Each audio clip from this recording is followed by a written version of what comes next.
ประชาบ้านเจ้านี่เอานั่นว่าได้น่ะน้องไม้น่ะว่าได้อะบังอันนี้คือวิถีชีวิตชาวโสดเด้อพี่น้องถ้าเป็นชาวโสดอยู่ในหมู่บ้านก็คือต้องขยันแบบนี้ได้เมย์อยากเห็ดก็ให้เมย์อยากสวยลูกสาวเลยลูกชาวเจ้าเฮ็ดนี่เชฟได้อีเมข้ารองลูกชาวเจ้านี่คันเอาผู้เจ้าสิเอาเท่าไรนี่น่ะ2-3 ล้านใจดีแต่ไม่เท่าเอาแล้วทุกคนต้อง3 ล้านบาทบ่หรือว่า2 ล้านกีบ3 ล้านกีบโอ้ได้บ่สำนั้นแม่จะเอาน้อยแท้เมย์ค่อยแล้วตามแม่เนาะเอาทุกคนค่ารองทึกเด้ออยู่นี่เด้อแถมได้คนงามได้คนรู้ทึกเด้อคันก็ได้ยังเอาเด้ออยู่หันตะลิงเวลาเขาใช้อาหารเขาไว้อยู่นี่เห็นบ่ฐานะเป็นยังไงไอ้มาหอมนี่ฐานะโสดคือเก่า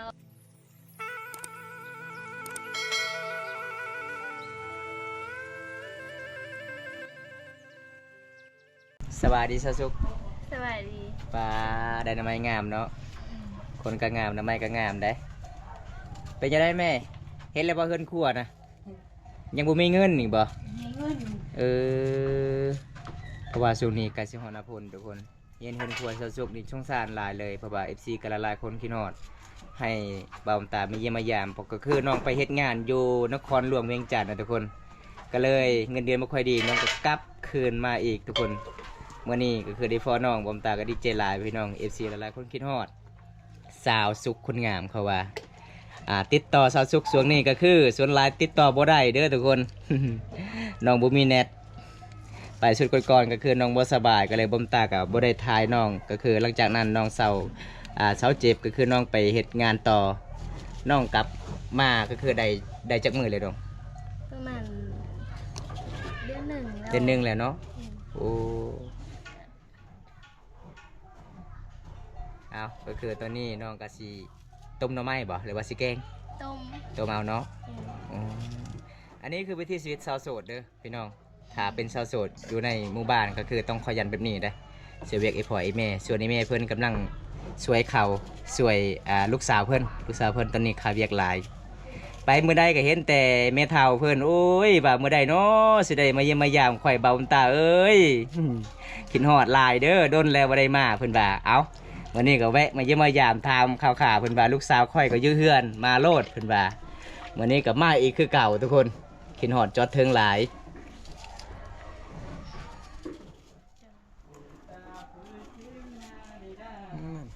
เอาผู้ได้มานะอายจ้ะบ่แล้วเราบ่ซักขับหายน้องแล้วโอ้มีแต่รอทาพ่นตกแล้วน้องวันนี้เนาะเราได้เห็นนะเราจ้างเนาะแม่นบ่เดี๋ยวเอาเงินมาแต่เวียงไปจ้างไปจ้างบ่ได้จ้างเป็นอยู่บ่เฮ็ดให้นะไม่ลืมเลยบ่ไปอยู่เวียงโดนนะยังเป็นอยู่บ่บ่เป็นเน่เขาว่าแล้วลืมแล้วยาวนี้ลืมหมดวิถีชีวิตเจ้าของแล้วแหละแกงหน่อไม้นี่ยังเป็นบ่แกงหน่อไม้ก็บ่เป็นแต่ชุดในเมืองเนาะแสดงว่าเจ้าพัฒนาขึ้นหลายได้นี่ถ้าข้าวเฮ็ดกินชื่อกินอย่างเดียวเลยอยู่พุ่นเนาะ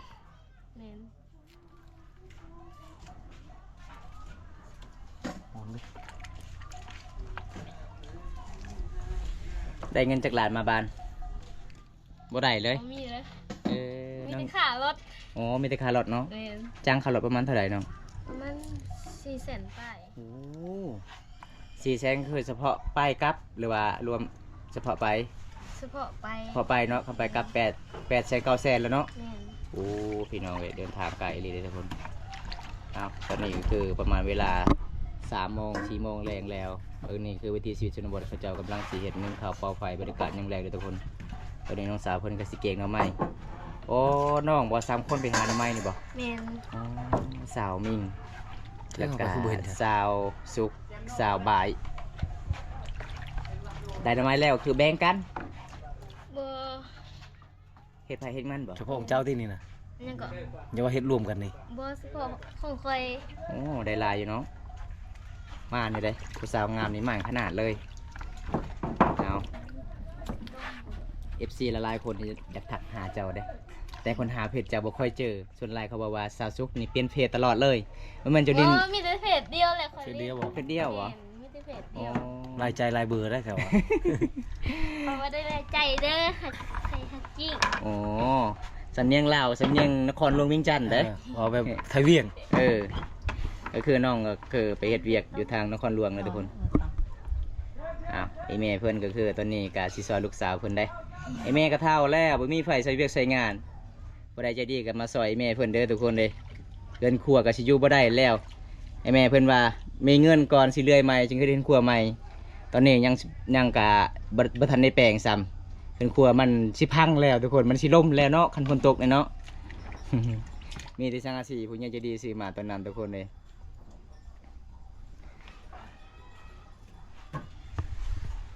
ป้าอากาศห่อนเท่อีหยังจะบอกไม่เท่า ปลาชักตาไปมันก็มีแตลูก3 มื้อลูกเด็กมีแตลูกน้อย อ้าวไอแม่เพื่อนว่าก็คือ มีหยัง มา จะ เยี่ยม ได้ มายามได้ ถาม เด้ แม่ อ น้ำไปบาดเลย ไอแม่ลูกสาวหลายแม่นี่เฮ็ดกินนี่เก่งเนาะคนงามนี่เก่งนี่แม่เอ้ยคำผู้ใดเอาเป็นเมียนี่วาสนาบุญนี่เลยเด้เก่งสูตรมาจากเวียงจันทน์มันเป็นง่ายได้ทุกคนเลย อยู่เวียงจันทน์ก็บ่ได้เฮ็ดกิน มันเฮ็ดกินป่ะ บ่ได้เฮ็ดกิน ไม่อ๋อไม่ได้กินมีอย่างเดียว แม่น โอ้ แล้วก็ซื้อเอา โอ้ เฮ็ดกิน เฉพาะ น้ำลายลิ เฉพาะเงินเดือนเขาหมดเลยเนาะ แม่น แม่นบ่เขาเลี้ยงเขาบ่เจ้าเฮ็ดเลี้ยงนะ เขาเลี้ยงแต่เขา บ้านพักเสาเองบ่ ชื่อเอง บ่บันผักเขาเซาให้ อ๋อ มีแต่เขาเลี้ยงแล้วก็อาหารแล้วก็ซื้อเอง โอ้เฉพาะเงินเดือนเขาหมดเนาะเงินเดือนนี่คณะเฮ็ดเต็มนี่เดือนหนึงเท่าไหร่เนาะ เดือนหนึง4 ล้าน 4 ล้านโอ้มันก็หมดอยู่ทุกคนเลย จักเดือนจะไปอยู่หั่นน่ะ บ่ฮอดเดือน อ๋อเดือน บ่ฮอดเดือนแล้วก็อยู่ดูอยู่เหินอยู่ไปยามนาบ้าวคอยอยู่เพิ่นอยู่ดงนะบ่แม่น ดงเพ็ญ แม่นดงเพนก็เลยคอยอยู่หันดน เอ่อ บ่ได้เฮ็ด แสดงว่าอยู่เพิ่นพี่น้อง แม่นอยู่เฮือนนาบ้าว ไปเฮ็ดงานนี่บ่ฮอดเดือน บ่ฮอดเดือน ยังประมาณจักมื้อบ่ฮอดน่ะ แบบคอยบ่ใบค่ะกินนั่นแหละ โอ้เวลาเฮากินอาหารเงินเดือนเฮาก็เบิดเลยเนาะบ่มีการใส่เลยอืม เจ้าก็หาหน่อไม้ สิไปหาหน่อไม้ เอาหาหน่อไม้ไปแต่พี่ได้เจ้าสิไปเฮ็ดหน่อไม้ดองไว้ใส่กระปุกไป มันประหยัด เอา นี่หน่อไม้เจ้านี่เฮ็ดหน่อไม้ดองใส่กระปุกไปก็กิน ตอนน้องไปก็คือน้ำไม้ยังบ่ทันได้ออกเนาะ นั่ง โอ้ยเบาแก้วนี่ กินบ่ไหวแล้วเนาะเจ้าชุกเนาะให้กินแต่หน่อไม้คู่มือ อันนี้ค่ะฮักก็ออกหน่อไม้ แม่น เดี๋ยวให้แม่บ่เฮ็ดน่ะ อีเมย์อยากเฮ็ดก็ให้เฮ็ด เออ อีมย์ เราบ่เชื่อชีมือลูกสาว อีเมย์อยากสอยลูกสาวเลย ลูกสาวเจ้าเฮ็ดนี่แซ่บได้ค่อยได้กินตัมมี่แล้วตอนนั้นน่ะก็มันน่ะก็ค่อยสิว่าแซ่บนี่แซ่บเลยเจ้าตัมมี่ตอนนั้นนะ แซ่บน้ำไม้ก็แซ่บได้เพิ่นเก่งค่อยกินแล้วเก่งเฮ็ดเก่งน้ำไม้แซ่บมาตอน เฮ็ด นั้น กิน คือ แซ่บ น้อง นี่ค่าดองแพงอีแม่ค่าดองลูกสาวเจ้านี่คันเอาผัวนี่เจ้าสิเอาเท่าไหร่นี่น่ะ คลองลูกเจ้าโชดนะ จักล้าน ช่อง3 ล้าน ช่องชามล้านเออ ใจดีแต่ไม่ พอ เท่า เอาได้ทุกคน 2-3 ล้านบาทบ่หรือว่า2ล้านกีบ 3 ล้านเก็บ โอ้ใจดี คือเอาทึกแท้ได้บ่สำนั้นแม่จะเอาน้อยแท้ อีเมย์ค่อยแล้ว เออแล้ว ตาม แต่ แม่เนาะ เบาเนาะ เออ เอาทุกคนค่าดองทึกเด้ออยู่นี่เด้อแถมได้คนงามได้คนรู้ ถึกเด้อคันบ่ได้อยากเอาเด้ออยู่หันตะลิง นี่หมู่บ้านที่มีสัญญาณเต็มที่สุด อยากนอนทุกคนหมู่บ้านที่บ่มีสัญญาณเด้อพี่น้องเอ้ยเพื่อมาเยี่ยมมายามสาวสุกแม่นเรื่องง่ายเลยทักหากับบ่ได้เวลาน้องไปเล่นโทรศัพท์ตรงพินภูเขาเนาะจึงมีสัญญาณเด้อทุกคนสาวลาวสาวโสดเขตนี่ส่วนหลายเขาเจ้าก็ขยันนะหักหลายเด้อพี่น้องเวลาเฮาไปเยี่ยมไปยามเขาเจ้าบ่ค่อยคุยถ้าผู้ใดมาเยี่ยมมายามสาวสุกนี่สุดยอดเลยเพิ่นเว้าลาวได้เพิ่นก็คือพูดสำเนียงไทยก็ได้เด้อทุกคน เก่ง ว่าภาษาลาวก็บ่เก่งปานใด เก่งอยู่แล้วสำนี่ขนาดเจ้าอยู่ตามภูเขาเว้าภาษาลาวเก่งก็คือนี่จะถามรถผู้นี้เป็นคนผู้ไทยถามรถผู้ไทย ยังบ่เคยเก่งภาษาตัวเองได้ บ่เป็น บ่เป็นอีกได้ เริ่มตะดังแล้ว เห็นบ่เราลืมแล้วภาษา เริ่มตะดังแล้วเริ่มลืมแล้ว เอาไปแต่ชนเผ่าหลายเฮาเว้าประชาชนเผ่าหลาย ลืมเนาะลืม ทุกคน เรื่องของการเนาะภาษาเนาะ ลืมได้ เออ เจ้าไปอยู่เวียงแล้วเจ้าสิลืมประชาบ้านเจ้าของแล้ว บ่ลืมดอกค่อย บ่ บ่ ลืม ลืม ประชาบ้านเจ้านี่เอานั่นเว้าได้น่ะหน่อไม้น่ะว่าได้ อาวัง อะบ้าง แม่น อะบังยังหัน บ้า อะบังกระชะ นี่เราลืมไปเลยทุกคน แม่นมาบังบังกะสะนะ บังกะสะ บังร็อก มาบังกะสะ นี่ บังกะสะตาราง นี่เห็นบอกเราลืมไปเลยแล้ว บ่มีนะบังกะสะนะ ตัวแรกตื่นให้เพื่อนเนาะ น้ำใบยังบังกะสะ บ่มีนะ หน่อไม้กระชะบ่มีแถวนี้หน่อบ่มีแถวนี้หน่อไม้กระชะนะ บ่มี บ่มี มีแต่แถวอาร์เฉพาะหน่อไม้กระชะ คือได้ไม้ไผ่กันนะ ไปอัน ตัวใหญ่ๆนะน้ำไม้หวานนะ บ้าหน่อไม้หวานกับหน่อไม้หวานหน่อไม้นั้นมันขมแกงบ่ได้ ปะซื่อๆแล้วจะเอาเฮ็ดหยังน่ะไม้ เขาเผาแล้วมีแต่เขาชุบ ต้ ต้ ม มนี่บ่ได้อันนั้น โหแล้วน่ะไม้นั่นน่ะ ต้มนี่บ่จืดขมขนาด ทางพุ่นลายทาง บ้าก็ ทางหนองบัวท่าทางนั้น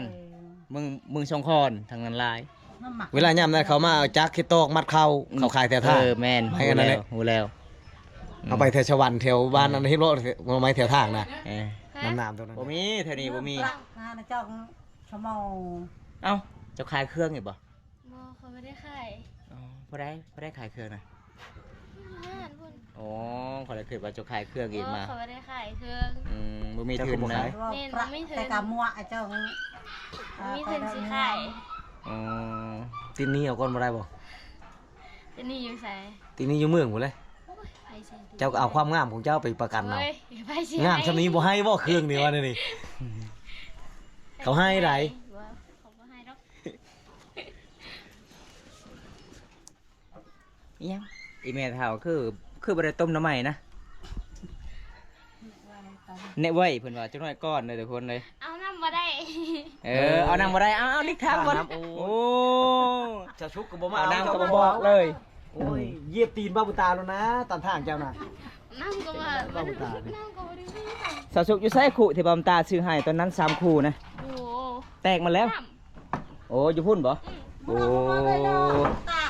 อ่ะไอแม่เพิ่นอนุญาตให้ข้าวเพิ่นข้าวสารก้อนทุกคนเลยก็คือตอนนั้นก็มีผู้ใหญ่ใจดีจากฝั่งไทยเด้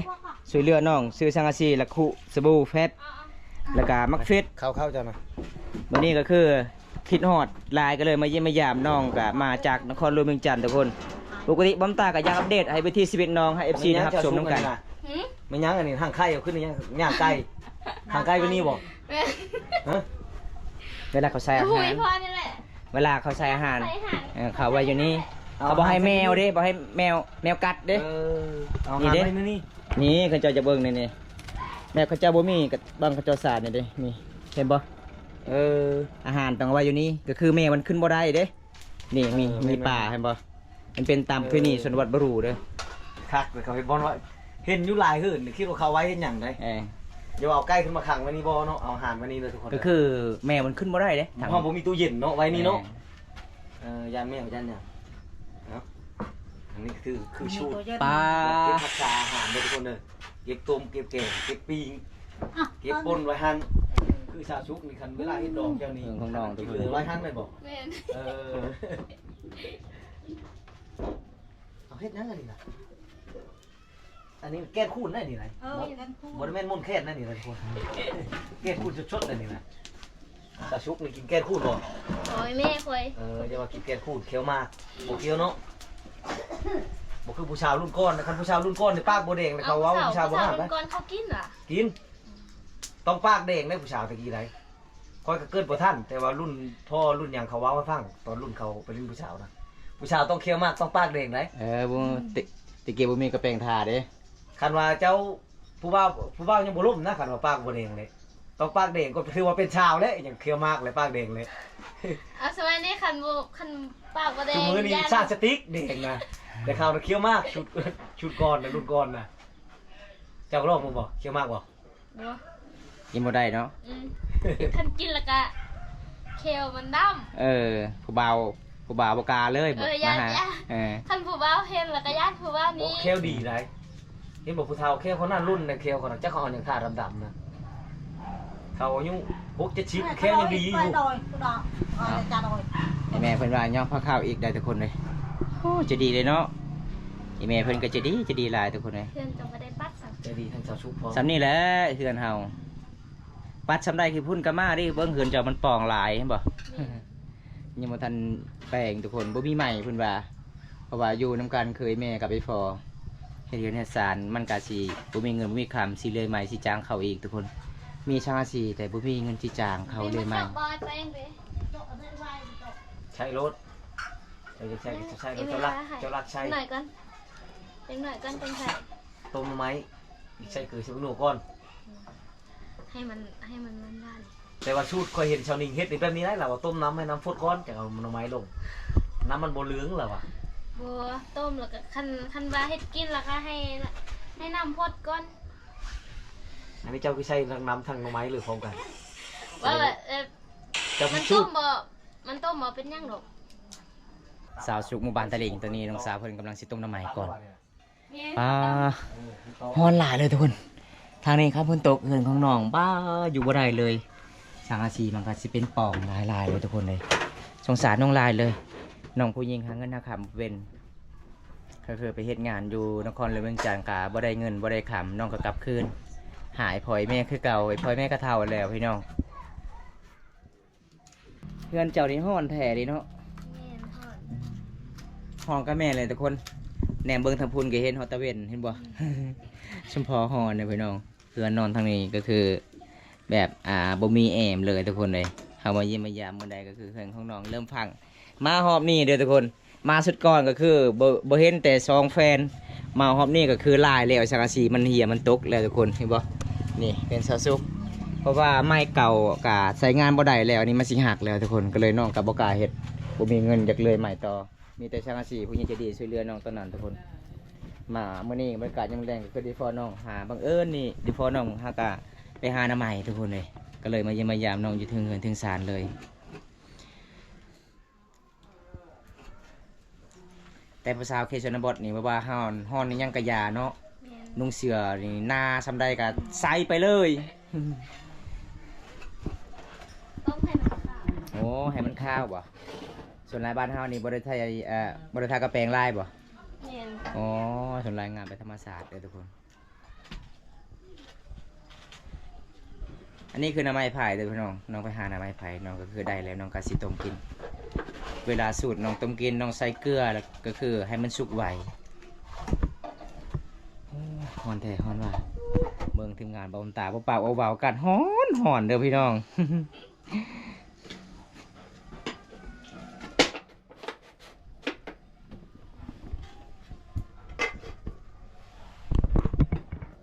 มื่อนี้บุมีหยังหลายเด้อไอ้มาเยี่ยมมายามเจ้าเด้อเป็นยังไงเฟซบุ๊กยังคือเก่าบ่ ยังคือเก่า เฟซบุ๊กเก่าเนาะ แม่น พอได้ทักก็คือทักไปเลยเฟซบุ๊กเก่าเนาะ แม่น เวลาทักก็คือประมาณจังโมง ประมาณ8 โมง 8 โมง แม่น อ๋อ8 โมงกลางคืนบ่ แม่น โอ้เวลาเขามีเน็ตเขาต้องขึ้นไปเล่นโทรศัพท์อยู่ภูเขาเนาะอันนี้คือน้องสุกทุกคนสาวบริสุทธิ์ในปลาลึกเลยพี่น้องก็คือ FC กะละลายคนน่าสิฮู้จักอยู่พี่น้องตอนนั้นก็คือบอมตาไปยิ้มไปยามน้องก็คือได้ประมาณ 3-4 คลิปบอมตาถ่ายทุกคนก็คือหลังจากนั้นน้องบ่สบาย หลังจากน้องบ่สบายแล้วก็คือน้องก็คือไปเฮ็ดงานก็เลยบอมตาก็บ่ได้อัปเดตไปที่ชีวิตน้องเมื่อนี้ก็คือบอมตาก็